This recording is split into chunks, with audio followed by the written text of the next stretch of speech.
Hey YouTube, Petey here with a tip on keeping your computer clean. If you've had your computer for more than a year and you've noticed that it will crash, maybe your computer's crashing all the time, and it's not from a virus, it could very well just be that it's overheating because it's packed full of dust. How you can fix this is remove the cables from your PC. And if you have any questions about what goes where, I would say that you grab a piece of paper, a pencil, and some masking tape. And then you can kind of draw a picture or label it accordingly to get it so you're able to put a piece of masking tape on each cable and mark where that would go, and draw a chart for yourself to eliminate any confusion. You're going to want to remove all the plugs from the computer.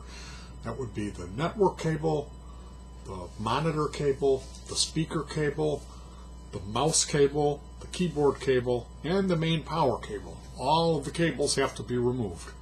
And we pull the computer out, and there'll be a couple of screws on the side of the case that pop it open, lay it down, and open it up, and you should see quite a bit of dust in there. So one of the things you can do is get a vacuum, try to vacuum that dust as much as you can. And then if you have an air compressor, go ahead and get your compressor and work on blowing the air out, focusing on every air slot that you can find, especially the power supply, which is a box that has a fan in it that sits up at the top rear side of the computer. Now, focusing on the little fan, that's where the CPU or the main computer chip is. Oftentimes that will need a special little bit of extra care, taking a sharpened pencil to remove that out of the little grate lines, or if you have a dentist pick or a needle, or if you can carefully remove the fan without dislodging anything too much, you could use a toothbrush. Basically, you're going to want to try to remove all of the dust from the computer, especially if there is a video card that has some fans inside of there. You're going to want to blow that. And one thing you can do, if you don't have a air compressor, throw the computer in the back seat of your car and take it to the gas station that has a compressed air to fill up your tire. And that, it depends on what they have there. You can bring your own, like go to Harbor Freight and get a blower for I think they're $2 or 99 cents for the cheap aluminum one.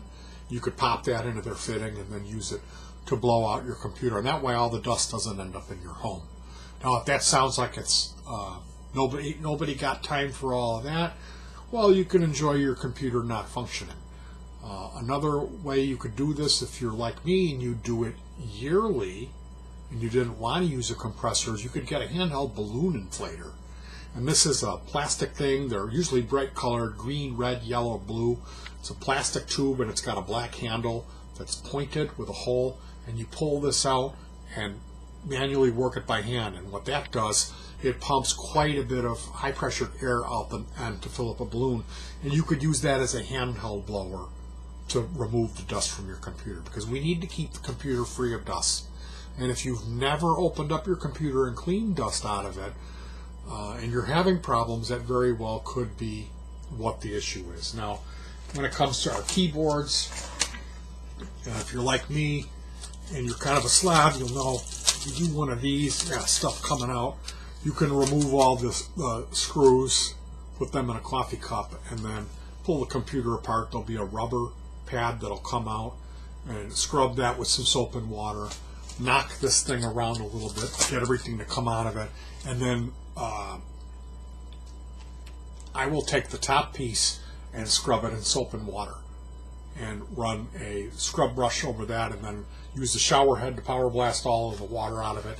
And then what I do is I wrap it up in a towel and tap it several times to get as much of the water out as I can, and then I'll let it sit. I've even put it in a warm oven, or run just warm, not hot, run a hair dryer to absorb all the excess water that you're going to be knocking out of there. When you get it dry enough, you can put all the screws back together, and you've got basically a brand new keyboard. So I've done that to this at least a dozen times, and it's still running because I like that keyboard.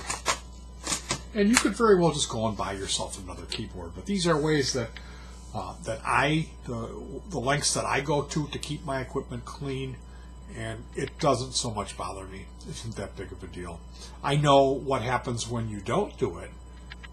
The computers end up filling themselves up with dust to the point that they cease to function. They blue screen. So that may not very well be the case with you if you're living in a fairly dust-free environment and you replace your computer every 3 to 5 years.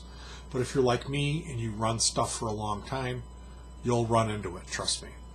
Anyway, that's how I choose to deal with the dust bunnies that contaminate my computers. If you want to lay into me and call me a goof or ain't nobody got time for all that, that's fine. It's not going to bother me. I'll just ban you from my channel. So take care and enjoy yourselves.